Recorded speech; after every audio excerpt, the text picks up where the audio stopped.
عاجزی کے ساتھ اپنے رب تعالیٰ کے دربار میں مانگا. چاہے وہ نبی تھے لیکن انہوں نے عاجزی اور انکساری سے اپنے رب تعالیٰ کے دربار میں دعا مانگی تو اللہ نے ان کی جھولی بھی بھر دی.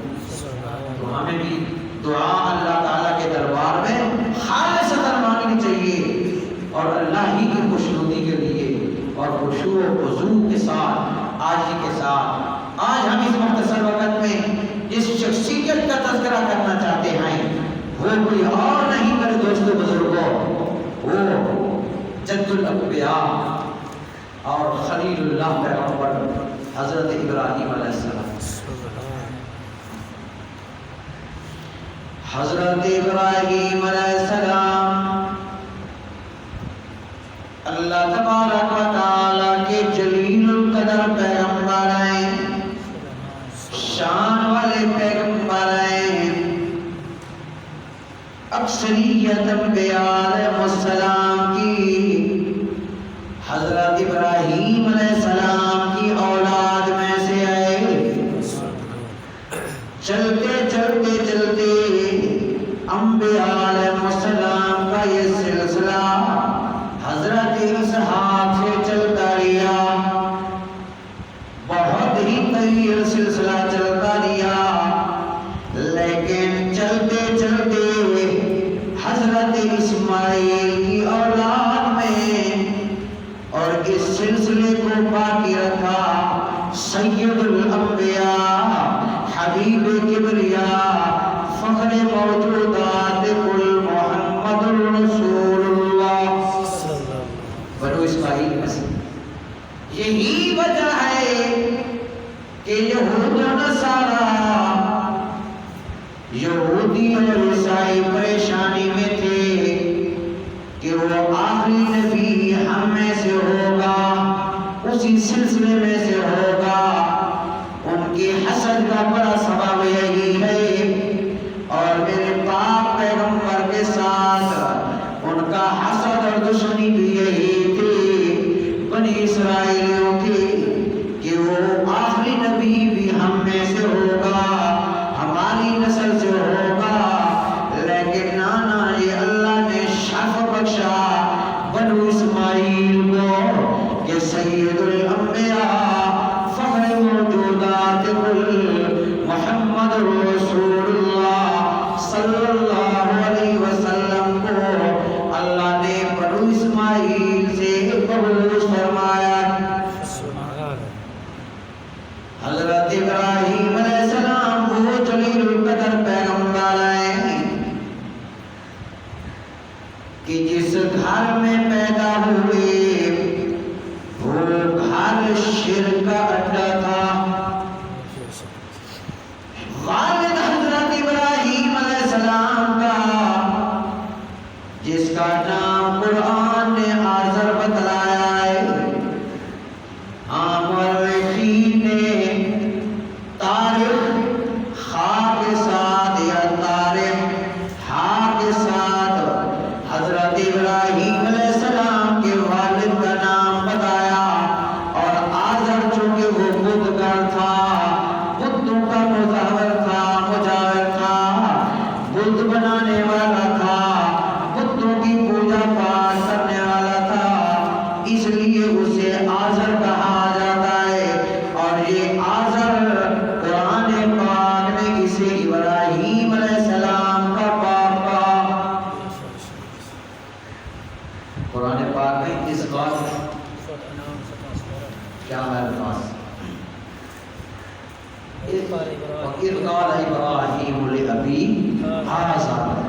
تو یہ آزر قرآن کی جو حقیقت ہے، جو ظاہر ہے، تو ابی کا نام ہے اور ابی جو ہے یہ باپ سے بڑا چلتا ہے، باپ. تو اس لیے حقیقت اس وقت چھوڑ دی جاتی ہے جب متاثر ہو، مشکل ہو، پھر اس وقت مجازی معنی نکالا جاتا ہے اور اس سے مراد چاچا جان لیا جاتا ہے. لیکن جب حقیقت متاثر ہو، اس کا استعمال مشکل ہو رہا ہو، لیکن جب ظاہر مشکل نہیں تو حقیقی جو معنی قرآن نے کیا ہے اور جو باپ کہا ہے، تو آزر حضرت ابراہیم علیہ السلام کا والد تھا، چاچا نہیں تھا. اس لیے کہ قرآن کا ظاہر السلام کا باپ تھا، چاچا. یہ بیچارے اس لیے بچاتے ہیں کہ حضرت ابراہیم اللہ کا پیغمبر ہے اور اللہ کے پیغمبر کا والد مشرک کیسے ہو سکتا. تو اس سے بچا کرنے کے لیے کہتے ہیں کہ نہیں جی وہ ان کا چچا جان ہے. چلو بھی یار اگر چچا جان بھی مان لیا جائے تو پھر خدمت اور پرورش تو بھی چاچا جان نے کی، تو پھر ایک نبی کی ایک مشرک کے ہاتھوں پرورش، تو پھر یہ کیسا ہے؟ تو بس یہی صرف باتیں ہی ہیں، ان کی کوئی حقیقت ہے. اللہ کی مرضی ہے کہ کسی مشرک باپ کو بیٹا نبی بنا دے اور کسی نبی باپ کے بیٹے کو اللہ مشرک بنا. اس طرح آپ نے سنا کہ نوح علیہ السلام کا بیٹا کنعان مشرک تھا، لیکن حضرت ابراہیم علیہ السلام کا والد آزر نامی وہ مشرک تھا. تو یہ اللہ تعالیٰ کی خوشیاں اور اللہ کی شان دیکھے میرے دوستوں بزرگوں. جو گھر بت گھر تھا، بت بنائے جاتے تھے، بتوں کی پوجا پاٹ ہوتی تھی، وہی اللہ تبارک و تعالیٰ نے بت شکن پیدا کر دیا. حضرت ابراہیم علیہ السلام جب اللہ تعالیٰ نے انہیں نبوت عطا فرمائی تو سب سے پہلے اللہ کے جلیل القدر پیغمبر نے تبلیغ کا آغاز اپنے گھر سے کیا ہے. اور یہی طریقہ کار تبلیغ ہونی چاہیے اور تبلیغ حق ہونی چاہیے اور تبلیغ اللہ کا قرآن ہونا چاہیے، کیونکہ اللہ نے فرمایا یا ایھا الرسول بلغ ما انزل الیک من ربک. آئے میرے پیارے رسول، تبلیغ کر، وعظ کر، مسئلہ سمجھا لوگوں کو. بلغ ما، وہ چیز انزل الیک من ربک جو تیری طرف نازل کی گئی ہے، تیرے رب کی طرف سے جو تیرے طرف نازل کی گئی کتاب ہے، وہ کتاب پڑھ کے اپنی قوم کو تبلیغ کر اور وعظ کر اور نصیحت کر اور قرآن پاک پڑھ کے نصیحت کر. تو تبلیغ اللہ کا قرآن کرنا چاہیے میرا دوست بزرگ. آج ہم سمجھتے ہیں کہ قرآن بیان کریں گے، مسئلہ حق بیان کریں گے تو ہمیں وہ مسجد میں کیسے رہنے دیں گے، مجھے محلے میں کیسے رہنے دیں گے. نہیں، پھر وہاں مسجد میں رہنے کے لیے، محلے میں رہنے کے لیے ہم ان کے پیچھے نمازیں بھی پڑھتے ہیں، ہم ان کے نظریات کو بھی کچھ وقت کے لیے قبول کر لیتے ہیں. ہاں ان کی اذان ہو تو ہم صلاۃ بھی پڑھ لیتے ہیں. ہاں اگر 11ویں کی رات آ جائے اور 11ویں شریف پکی ہوئی ہو تو ہم تھوڑی بہت وہ بھی کھا لیتے ہیں، کیوں جو ہم نے تبلیغ جو کرنی ہے. پھر حق کیسے آپ بیان کریں گے حرام کھا؟ نہیں میرا دوست بزرگا، اپنا کیمپ لگائیں، اپنی جگہوں تبلیغ کریں. مسجد ضروری نہیں، آپ گلیوں میں جا کے تبلیغ کریں، آپ میلوں میں جا کے لوگوں کو تبلیغ کریں، بازاروں میں جا کے لوگوں کو تبلیغ کریں. اگر مسجد میں ممکن نہ ہو، ہاں اگر مسجد میں ممکن ہو تو پھر مسجد میں جا کر تبلیغ کریں. کھانا بھی اپنا ہونا چاہیے، رہنا بھی اپنا ہونا چاہیے، تاکہ یہ خوف و خطر نہ ہو کہ مجھے مسجد سے یہ بھگا لیں گے، مجھے مسجد سے یہ مار دیں گے، نکال دیں گے، کھانا ختم کر دیں گے. نہ کہ آپ ان کے ساتھ غیر اللہ کے نام کی نظر نیاز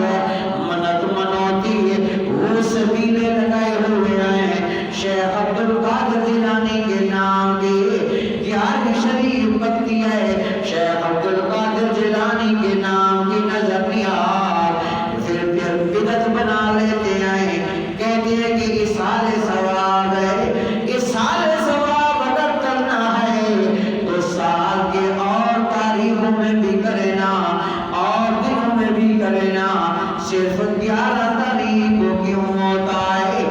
سمجھ لینا کہ ان کی نیت خراب ہے، ان کی نیت میں فتور ہے۔ تو اس لیے میرے دوستوں بزرگوں، وہ نہیں کھانا چاہیے، وہ دودھ ہو، کھیر بنائی ہوئی ہو، وہ حلوہ بنا ہوا ہو، لذیذ حلوہ ہو، کھیر مکس تیار ہوا ہو، ذائقے دار ہو، خوشبو آ رہی ہو، لیکن وہ ایماندار بندے کے لیے خنزیر سے بڑھ کے بھی حرام ہے۔ آج کل لوگ کہتے ہیں کہ یار یہ دودھ بھی حرام ہو جاتا ہے۔ دودھ ہے، دودھ کیسے حرام ہو؟ چاول کیسے حرام ہو جاتا ہے؟ چاول نہیں، وہ کیسے حرام ہو گئے؟ گوشت کیسے حرام ہو گیا ایک حلال جانور کا؟ میں سمجھتا ہوں کہ حلال جانور کیسے حرام ہو گیا۔ چاول تو اپنی جگہ، اس لیے میرا دوست بزرگا، غیر اللہ کے نام کی منت ہو، منوتی ہو، نظر ہو، نیاز ہو، چاہے وہ گوشت کی صورت میں ہو، چاہے وہ چاول کی صورت میں ہو، چاہے وہ حلووں کی صورت میں ہو، چاہے وہ دودھ کی صورت میں ہو، چاہے وہ شیرینی کی صورت میں ہو، چاہے جس صورت میں بھی ہو، غیر اللہ کے نام کی نظر کی ہو، نظر غیر اللہ میرے دوست بزرگا، پینتن پاک کی نظر ہو، حسن حسین کریمین رضی اللہ عنہما کی نظر ہو، یا شیخ عبد القادر جیلانی کی منظور نظر ہو، تو غیر اللہ کے نام کی اس تقرب کے ساتھ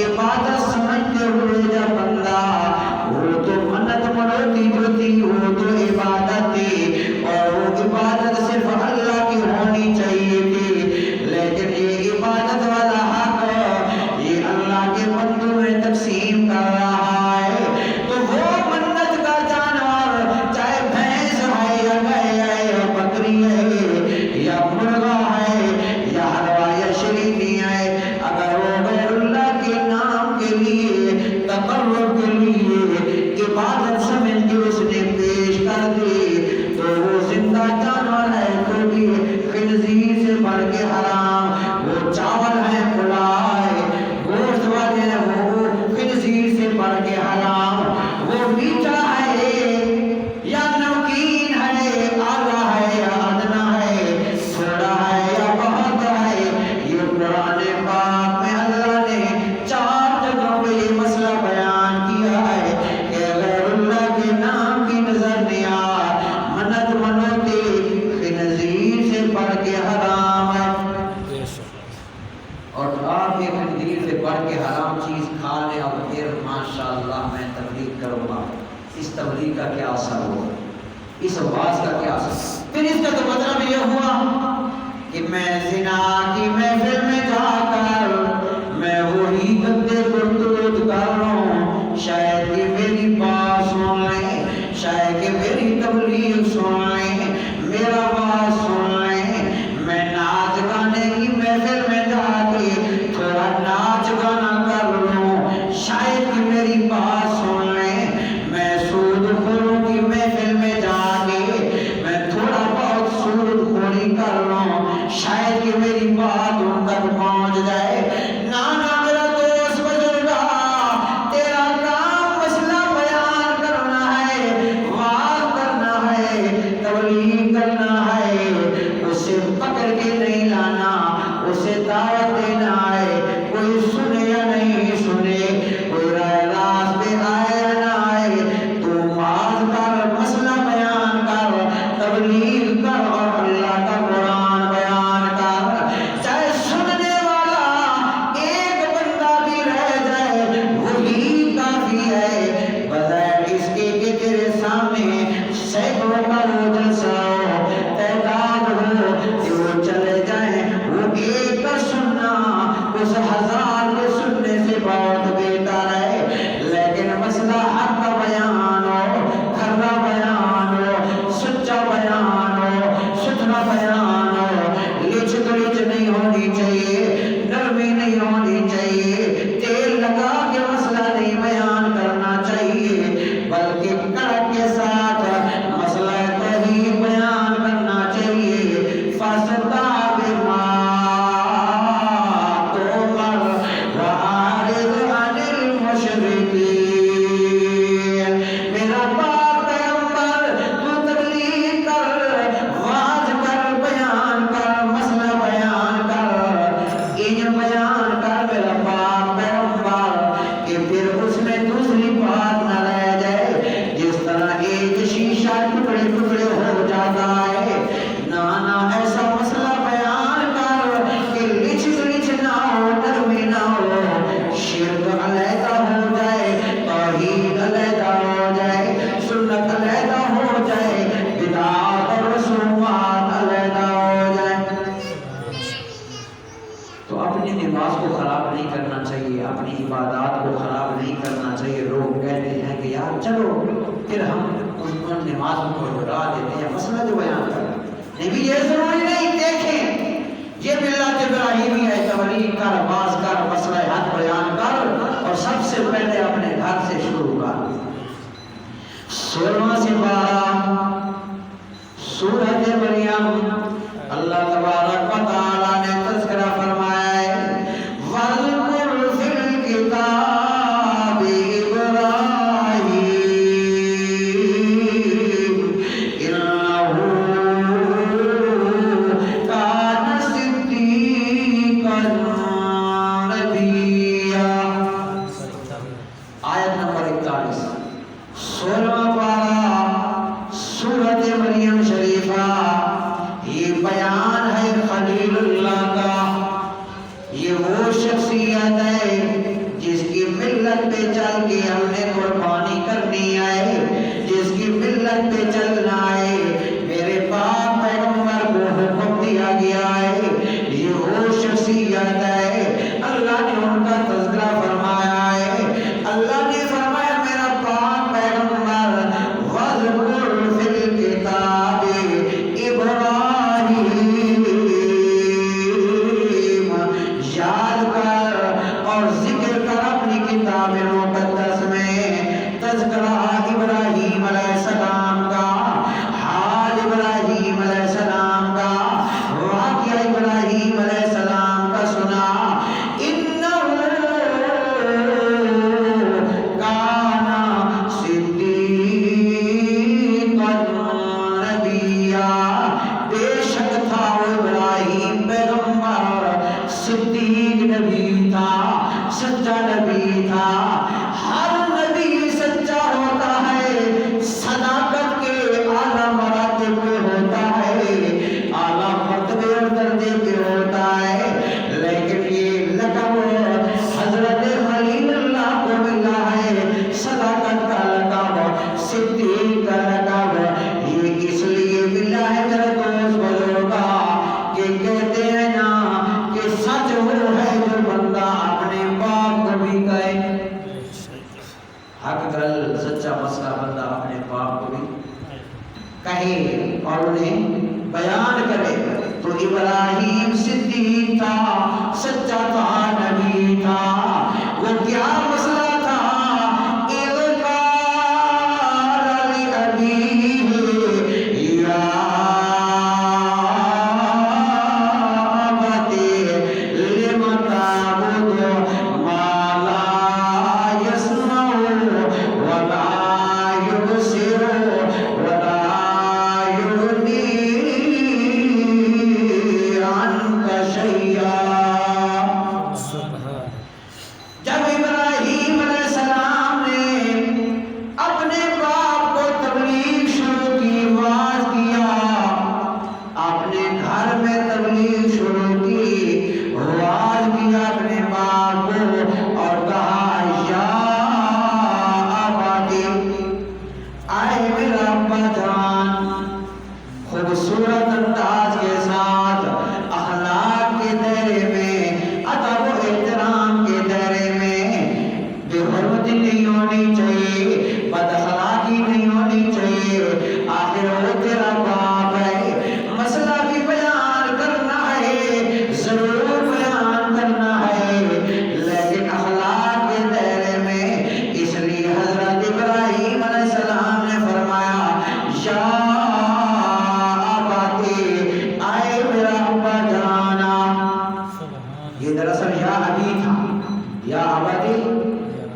حدیث بن جائے.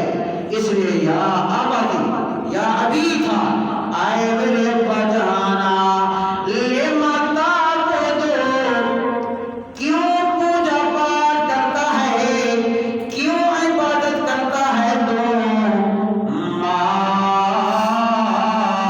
ان معبودان باطلا کی جن کی حالت یہ ہے جن کی حقیقت یہ ہے کہ لا یسمعو وہ تیری پکار سن نہیں سکتے ولا یبصرو تیرے حالات کو دیکھ نہیں سکتے ولا یغنی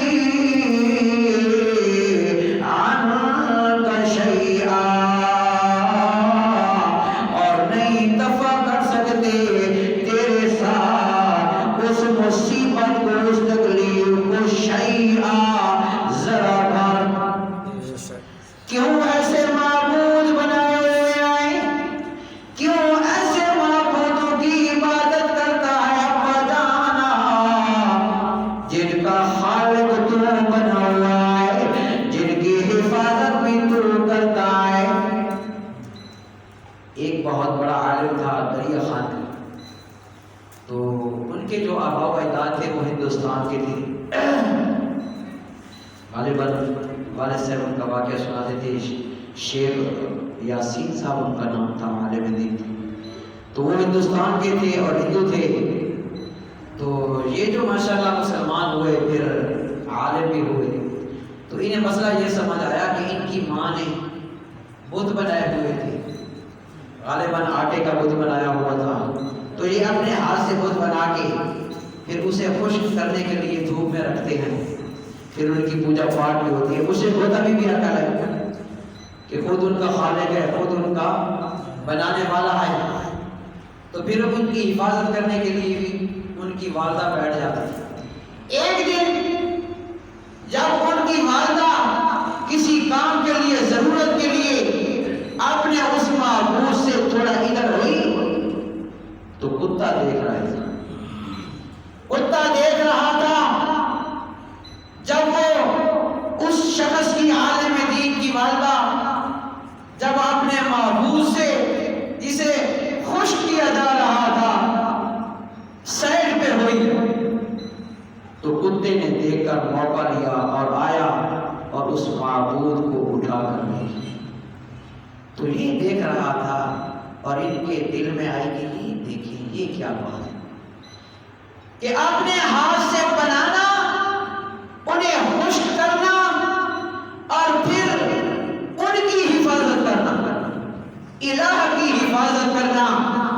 جب الہ کی حفاظت کی جا رہی ہو اسے کسی اور سے بچانا ہو تو وہ الہ تیری کس طرح مشکل کشائی کرے گا تیری کس طرح حاجت روائی کرے گا تیری کس طرح ضرورتیں پوری کرے گا جو خود بنایا ہوا ہے جو خود خشکی کے لیے رکھا گیا ہے جو خود پتھروں سے تراشا گیا ہے جو خود لکڑی سے تراشا گیا ہے بنایا گیا ہے سونے اور چاندی اور زیورات سے مزین کیا گیا ہے خوبصورت بنایا گیا ہے. جب وہ خوبصورتی میں تیرا محتاج بنانے میں تیرا محتاج حفاظت میں تیرا محتاج تو وہ تیرا معبود کیسے بن سکتا. تو اس بات کو دیکھ کر وہ مسلمان انہوں نے کلمہ پڑھ لیا اور بعد میں وہ ایک دین کے بہت بڑے عالم تھے. تو حضرت ابراہیم علیہ السلام اپنے والد کو یہی بات سمجھا رہے ہیں کہ ابا جان جن کی تم عبادت کر رہے ہو یہ تیرے ہاتھ کے بنے ہوئے ہیں یہ بت ہیں اور ان کی کیفیت اور حالت کیا ہے. لا یسمعو یہ سنتے نہیں ولا یبصرو یہ دیکھ نہیں سکتے ولا یغنی عنک شیئا اور یہ دفع نہیں کر سکتے تجھ سے ذرا بھر کوئی مصیبت اور تکلیف کو. پکارو تو اسے جائے جو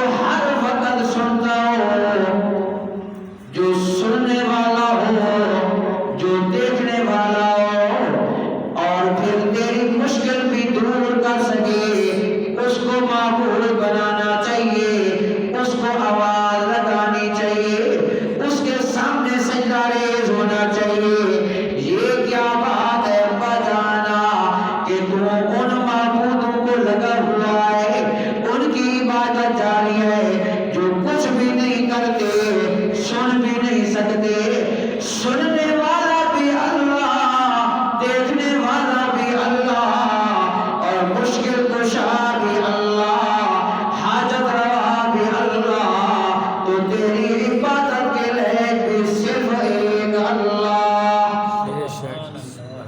ہر وقت ہر کسی کی سننے والا کون ہے؟ یہی تو ہمارا اس سبق کا درس کا موضوع ہے کہ دعائیں سننے والا کون ہے؟ اس لیے اس معاشرے میں، اس زندگی میں جب انسان کوئی مشکل میں ہو تو سب سے پہلے اسے آواز دیتا ہے جو اس کے قریب ہو، اور پھر سنتا بھی ہو، اور پھر اس میں یہ طاقت ہو کہ وہ سن بھی سکے اور اسے اس مصیبت میں سے نکال سکے۔ اگر ایک شخص جنگل میں ہے اور اس کے ہاں لکڑیوں کا کٹھڑا ہے اور وہ ایسے شخص کو بلا رہا ہے جو لکڑیاں اٹھا نہیں سکتا، وہ ایسے شخص کو بلا رہا ہے جو سن نہیں سکتا، لکڑیاں اٹھانے کے قابل نہیں ہے، تو دوسرا شخص جو اس کی آواز سن رہا ہے وہ کہے گا کہ یہ تو بلانے والا، آواز لگانے والا، یہ تو بے وقوف انسان ہے، بے عقل انسان ہے، یہ تو ایک معذور سے ایک ایسے شخص کو پکار رہا ہے جو سن بھی نہیں سکتا، اس میں اتنی جرأت اور طاقت بھی نہیں ہے کہ یہ گٹھڑی اس کے سر پہ رکھا لے، اس لیے یہ بے وقوف ہے، بے عقل انسان ہے۔ اب تو فتویٰ لگا دیتا ہے کہ یہ بے وقوف ہے اور یہ بے عقل ہے، کیوں کہ یہ ایسے انسان کو بلا رہا ہے، آوازیں لگا رہا ہے مدد کے لیے کہ جو سننے کے قابل نہیں اور جس میں طاقت نہیں، جرأت نہیں کہ اس کی مدد نہیں کر سکتا۔ تو میرا دوست بزرگا، یہی بات ہے تیرے ان معبودوں کی جو سن نہیں سکتے، جس قبر پہ آ کے، جس مزار پہ آ کے، اور تو آ کے وہاں دعائیں مانگتا ہے ان سے، اولاد مانگتا ہے ان سے، عزت مانگتا ہے ان سے، چیزیں مانگتا ہے ان سے، مردے سے مانگتا ہے، تو وہ مردہ تیری پکار سن نہیں سکتا، وہ کچھ کر بھی نہیں سکتا، تو تیری تکلیف وہ کیا دور کرے گا، خواب دور کرے گا، تیری مشکل کو صحیح کیا کرے گا۔ یہ تو وہ ہے، اب تو یہ مٹی کے نیچے آ پڑا ہے، جب یہ زمین کے اوپر تھا تو اسے کفن دینے والے کچھ اور تھے، اسے نہلانے والے کوئی اور تھے، اسے سارے انتظام کرنے والے کوئی اور تھے، دفنانے والے بھی کچھ اور تھے۔ اب جب یہ قبر میں پہنچ گیا تو اس کی سارے قوتیں بحال ہو گئی، اب یہ سننے بھی لگ گیا، اب یہ کرنے کے قابل بھی ہو گیا، اب یہ تیرا مشکل کشا بن گیا۔ اگر چارپائی پہ کوئی زندہ شخص اگر کوئی چارپائی پہ ہو، وہ آپ کو استنجا کرنے دے گا؟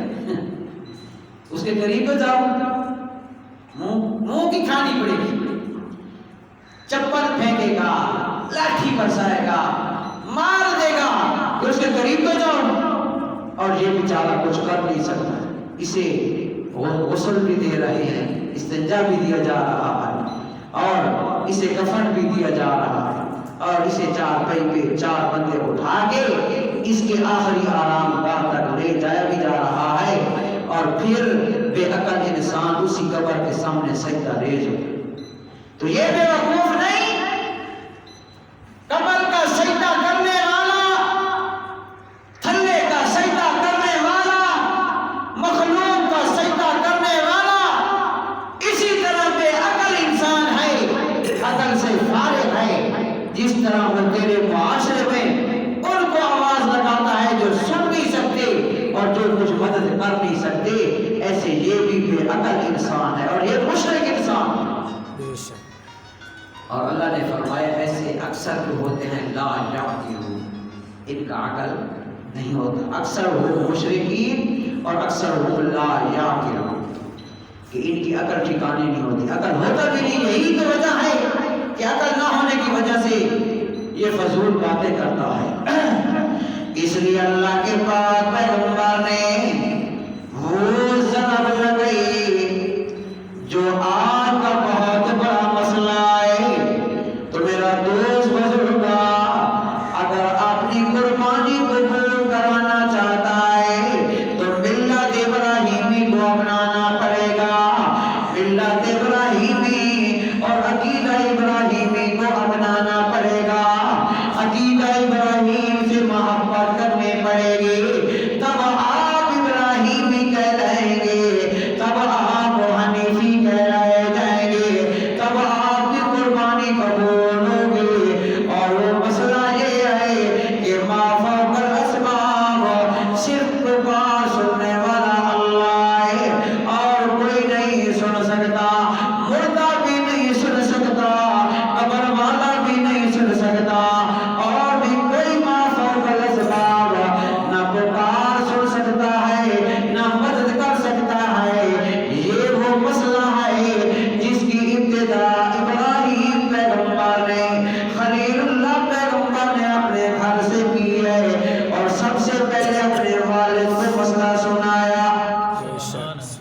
آپ کہتے ہیں کہ ابا جی جو ہے اسے کس طرح مسئلہ سنایا جائے، اماں جان جو ہے اسے کس طرح تبلیغ کی جائے. یہ واقعہ مشہد رہا ہے، یہ درس قرآن کی برکت ہے، یہ سبق ہے کہ حق بات بھی والدین کو کہنی پڑتی ہے. بے ادبی نہیں کرنی، خدمت میں کوئی کمی نہیں کرنی، کھانا بھی اعلیٰ ہو، رہائش بھی اعلیٰ ہو، لباس بھی اعلیٰ ہو، پرورش بھی ان کی اعلیٰ ہونی چاہیے، خدمت بھی ان کی اعلیٰ ہونی چاہیے. لیکن اللہ کا قرآن 21واں سپارہ کہتا ہے وَإِن جَاهَدَاكَ وَإِن جَاهَدَاكَ عَلَىٰ أَن تُشْرِكَ بِي، اگر وہ دونوں ماں باپ تجھے میرے ساتھ شرک کرنے کے لیے زور لگائیں، مجاہدہ کریں کہ تو شرک کر لے، تو غیر اللہ کی پکار کر لے، غیر اللہ کی عبادت کر لے، فلاں دربار پہ چلا جا، فلاں دکان پہ چلا جا، تعویذ لینے کے لیے، برکت کا تعویذ ہے، اولاد کا تعویذ ہے، فلاں دربار پہ چلا جا، اور تمہارے ماں باپ تمہیں شرک کرنے پہ لگ جائیں، جاہدہ کا کوشش میں لگ جائیں کہ تجھ سے وہ شرک کروائیں، تجھے کفر والا راہ دکھائیں، تو اللہ نے فرمایا لا تطعہما، اس بات میں ان کی اطاعت نہیں کرنی. صاف مسئلہ کہ ماں باپ کی عزت کرنی ہے، احترام کرنا ہے، خدمت کرنی ہے، انہیں اف بھی نہیں کہنا ہے. 21واں سپارہ ہے اور سورۃ لقمان کی یہ آیت ہے، یہ مقام ہے، دیکھ لینا کہ اپنے ماں باپ کے سامنے اف نہیں کرنی، لیکن مسئلہ حق سنانا ہے. اور جب وہ آپ کو جبر کرے، زور لگائیں، مجاہدہ کریں، ایڑی چوٹی کا زور لگا دیں کہ تجھے غلط کام کروائیں، شرک والا کام کروائیں، عقیدہ شرکیہ پر آپ کو دعوت دیں، تو قرآن کہتا ہے فَلَا تُطِعْهُمْ، آپ ان کی اطاعت، آپ ان کی نہیں مان لی، لیکن پھر بھی خدمت کرنی. اگر مشرک ماں باپ ہے تو پھر بھی خدمت کرنی ہے، لیکن ان کا عقیدہ قبول نہیں کرنا. تو حضرت ابراہیم پیغمبر نے تجھے اور مجھے معبود حقیقی کی 3 صفتیں بتا دی ہیں کہ جو ذات عبادت کے لائق ہوتی ہے ان میں یہ 3 صفتیں ضروری ہونی چاہیے. وہ الہ ہے اور عبادت کے لائق ہے، وہ مشکل کشا ہے اور اس میں یہ 3 صفتیں عطا ہونی چاہیے.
تو گویا ہر وقت سننے والی صفت سمیع، اس میں وہ اللہ کے نبیوں کو ولیوں کو شریک کر رہا ہے، اور وہ شخص اللہ معاف کرے مشرک ہو۔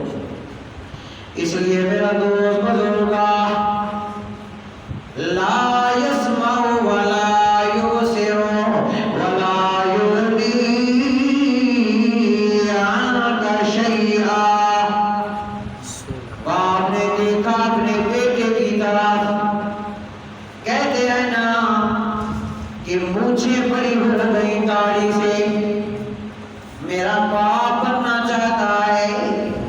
حضرت ابراہیم علیہ السلام نے فرمایا نا ابا جان، تو میرا باپ ہے، تیرا مقام اعلیٰ، تیرا منصب اعلیٰ، تیرا رتبہ اعلیٰ، تو میرا باپ ہے اور میں تیرا بیٹا ہوں، لیکن یا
یہ گھر سے سلسلہ شروع ہو رہا ہے، یہ میں اپنی طرف سے نہیں کہہ رہا میرا دوست بزرگا، یہ اللہ کا قرآن ہے اور یہی تبلیغی نصاب ہے، یہی تبلیغی نصاب ہے۔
شیطان رحمان کا نافرمان ہے۔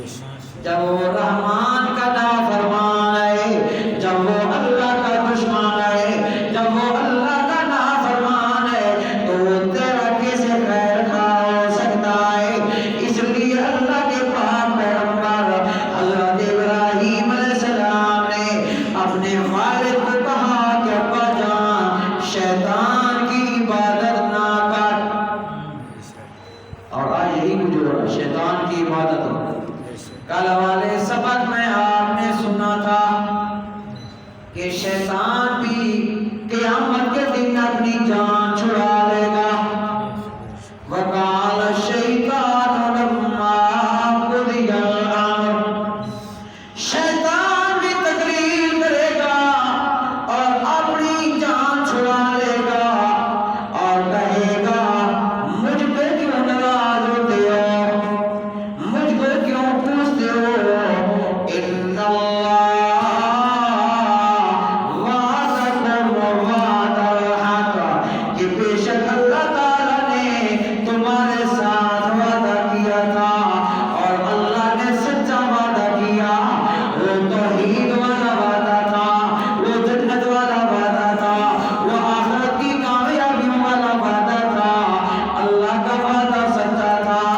وَوَعَدتُّكُمْ فَأَخْلَفْتُمْ، اور دنیا میں نے بھی تمہارے ساتھ وعدے کیے، میں بھی بلاتا رہا، میرا مشن بھی جاری رہا، میری تبلیغ بھی جاری رہی، میرا وعد بھی جاری رہا، لیکن جب میں بلاتا رہا، جب میں وعدہ کرتا رہا، میں وعدہ خلافی کرتا رہا۔ 13واں پارہ سورۃ ابراہیم آیت نمبر 22 میں اللہ نے شیطان کی وہ تقریر سنا دی کہ شیطان بھی اپنی جان چھڑا رہا ہے کہ میں جھوٹے وعدے کرتا رہا، میں سبز باغ دکھلاتا رہا لوگوں کو۔ لا تلومونی، مجھے کچھ نہ کہو، لوموا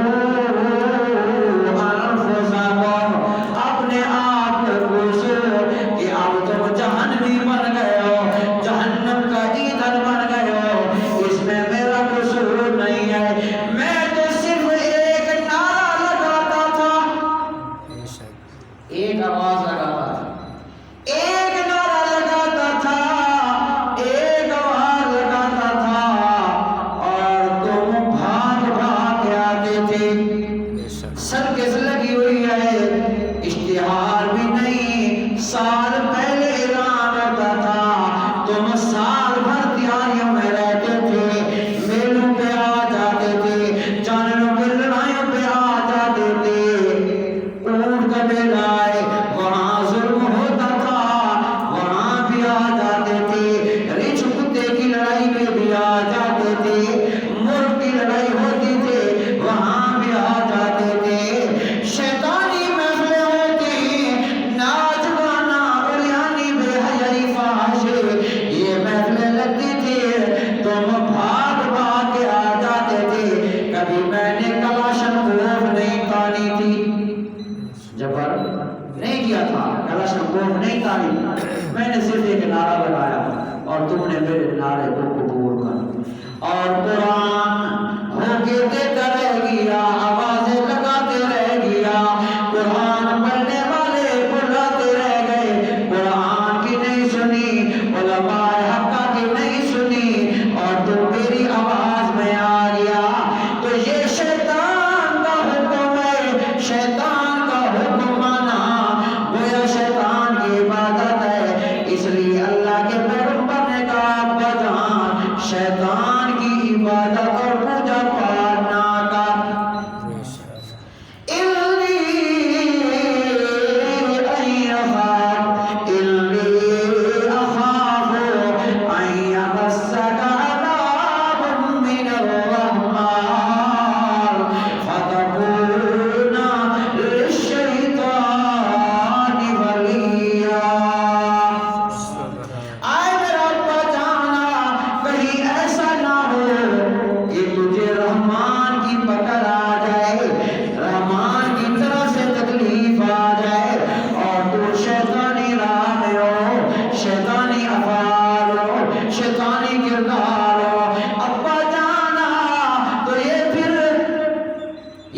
ایسی بات نہیں ہے کہ تیرا اینڈ ایسا ہو جائے کہ تو شیطانی راہوں میں ہو، تو شیطانی عقائد و نظریات میں ہو، تو شیطان کا ساتھی نہ ہو.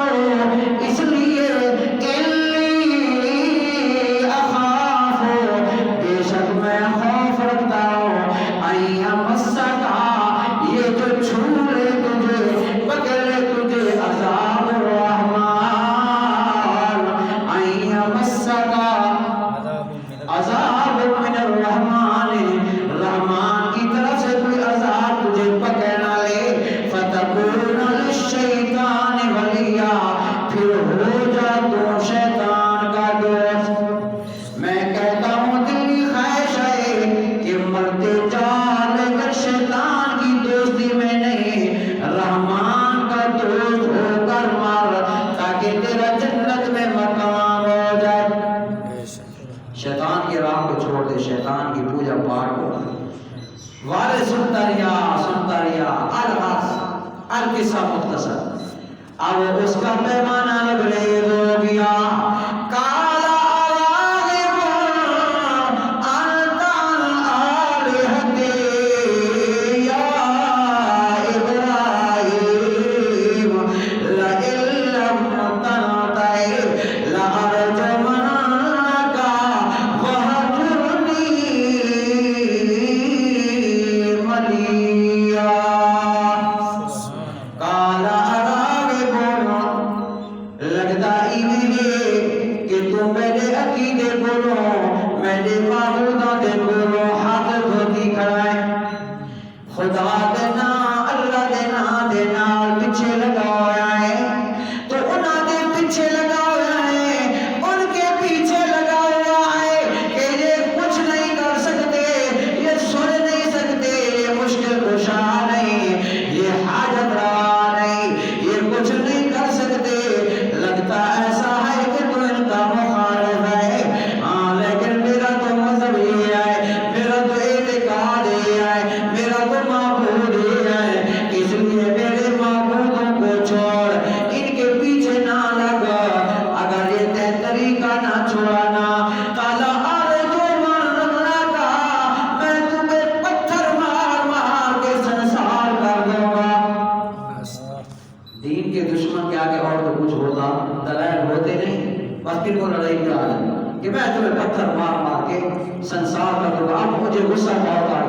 واجرنی ملیا، اور کچھ مدت مجھے چھوڑ جا، میرے سامنے نہ آ، تیری شکل میں دیکھنا نہیں چاہتا، تجھے برداشت میں نہیں کرتا، تو میرے الہوں کا مخالف ہے، تو میرے معبودوں کا مخالف ہے، تے اپنے باپ کا طریقہ چھوڑ دیا ہے، تے نے میرے الہوں کو غلط کہا ہے.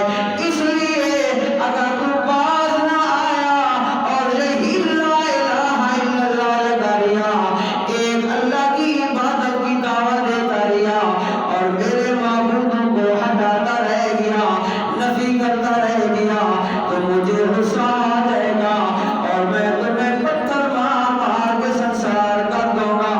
اس لیے میں ہاتھ باندھتا ہوں، میری جان چھوڑ، مجھے اپنی شکل و صورت نہ دکھا، میرے گھر سے کچھ مدت کے لیے دور ہو جا. حضرت ابراہیم علیہ السلام چونکہ اللہ کے پیغمبر تھے، حق والے تھے، تو اس نے کہا قال سلام علیکم، ابا جان سچ سلام، تیرا اپنا راہ اور میرا اپنا راہ، میرا کام تھا مسئلہ سنانا اور بیان کرنا. ہاں میں نے پوری کوشش کی اور تمہیں سمجھایا، لیکن غیر راستے لانا میرا کام نہیں، اور اگر تجھے غصہ آتا ہے میں برداشت نہیں ہوتا تو میں تیرا گھر چھوڑ کے جا رہا ہوں، میں ہجرت کر کے جا رہا ہوں، میں تیرا گھر چھوڑ سکتا ہوں، میں اب کو چھوڑ سکتا ہوں پر رب کو نہیں چھوڑ سکتا. لیکن ایک اللہ کا نبی خیر خواہ ہوتا ہے، پھر نبی بھی ہو اور بیٹا بھی ہو. سأستغفر لک ربی انہ کان بی حفیہ، میں اپنے رب کے دربار میں جو بہت بڑا مہربان ہے وقتاً فوقتاً تیری مغفرت کے لیے دعا بھی کرتا رہوں گا، تیری ہدایت کے لیے دعا بھی کرتا رہوں گا، تیرا اپنا راہ اور میرا. تو یہ شخصیت تھی حضرت ابراہیم علیہ السلام کی. ان کی آگے دعاؤں کا تذکرہ ہے، انشاءاللہ پھر زندگی ہوئی تو اگلے درس میں اللہ عمل کرنے کی توفیق بخشے۔ وما علینا